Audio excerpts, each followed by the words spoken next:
कभी सोचा है जिसने खुलकर कहा कि मैं ठीक नहीं हूँ, मेरा दिमाग मेरे विपरीत जा रहा है, मेरा संतुलन बिगड़ रहा है। हम उसे भी धुतकारते हैं, कहते हैं डिप्रेशन अब फैशन है, और जितना हो सके उस व्यक्ति को अपमानित करने का, उसके खिलाफ जजमेंट देने का कोई मौका नहीं छोड़ते। और जो अपनी मानसिक हालात छिपाते छिपाते हार मान जाता है, आत्महत्या कर छुटकारा पाने का प्रयास करते हैं, उसे भी हम कोसते हैं। बोला क्यों नहीं, बात क्यों नहीं की, साझा तो करता हमसे, और फिर एक और जजमेंट दे देते हैं, ये तो कमज़ोर निकला। डिप्रेशन को बयान कर पाना आसान नहीं है। ऐसा इसलिए है क्योंकि तनाव कई भावनाओं का मिश्रण है। इसे पहचानना आसान नहीं है क्योंकि यह अस्थायी और अस्थायी दोनों हो सकता है, या कुछ समय में गायब भी हो सकता है। जैसे यदि कोई लंबे समय तक उदासी महसूस कर रहा है तो यह तनाव की शुरुआत है, या कोई बहुत दुखी या मायूस रहता है तो वो तनाव की इस परिभाषा के सबसे करीब माना जा सकता है। डिप्रेशन या तनाव एक ऐसी मानसिक बीमारी है जो शरीर, दिमाग, मन, यहाँ तक कि हमारी नींद को भी बाधित करने का कारण बनती है। डिप्रेशन या तनाव कई प्रकार के होते हैं। निराशा तनाव की बहुत ही खराब स्थिति है, जब व्यक्ति के भीतर किसी चीज को लेकर कोई आशा नहीं बचती और वह एक हारी और थकी हुई स्थिति में आ जाता है। तो यह स्थिति उसकी मनोदशा को दर्शाती है कि उसके पास इस निराशा से निकलने के लिए कोई उपाय नहीं बचा है। उसे नहीं पता कि क्या करना होगा, और अगर कुछ गलत हो भी जाता है तो इससे कोई फर्क नहीं पड़ता। यह स्थिति स्पष्ट रूप से किसी के भी मानसिक स्तर की गिरावट है।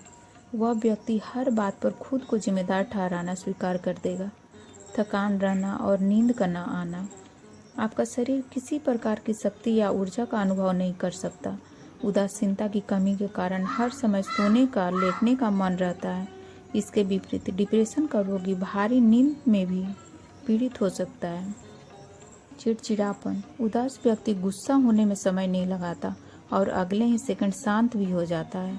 वह हर छोटी छोटी बात को समस्या मानकर उससे बचने का रास्ता खोजता रहता है। यदि आपको डिप्रेशन से बचना है तो इस बारे में खुलकर बात करें। रोज़मर्रा की ज़िंदगी में छोटे छोटे बदलाव लाते हुए खुद को बिजी कर लीजिए। बात करें, मदद मांगें, और साथ से गुजर रहे लोगों के लिए इससे उबरने के लिए नियमित तौर पर ऐसे व्यक्ति से बात करना जिन पर वे भरोसा करते हों, या अपने प्रियजनों के संपर्क में रहना रामबाण साबित हो सकता है। आप खुलकर अपनी समस्याएं उनसे शेयर करें और परिस्थितियों से लड़ने के लिए उनकी मदद मांगें। इसमें शर्म जैसी कोई बात नहीं है। सेहतमंद खाएं और रोजाना एक्सरसाइज करें।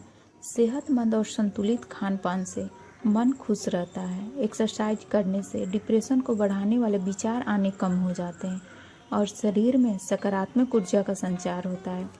अपने अंदर के लेखक को दोबारा जगाएं। कहते हैं, मनोभावों को यदि आप किसी से व्यक्त नहीं कर सकते तो पेन और पेपर लेकर उन्हें लिख डालें। लिखने से अच्छा स्ट्रेस बस्टर शायद ही कुछ और हो। इन दिनों ब्लॉग्स का भी ऑप्शन है, आप फेसबुक पर भी अपने विचार साझा कर सकते हैं। बात सिर्फ इतनी है, चुनाव हमेशा से हमारे हाथों में ही होता है। हर पड़ाव पे नई चुनौतियाँ हमारा इंतजार करती है। जब भी लगे कि अब आराम चाहिए, थोड़ा पीछे हटकर बात करो। डरो मत, शब्दों को खेल से क्या डरना। खुल कर बोलो। बात से मसला ना हल हो तो मदद के लिए हाथ बढ़ाओ। कुछ हो जाने का वेट मत करो, पहले ही अपनी जीवन शैली को सुधार लो।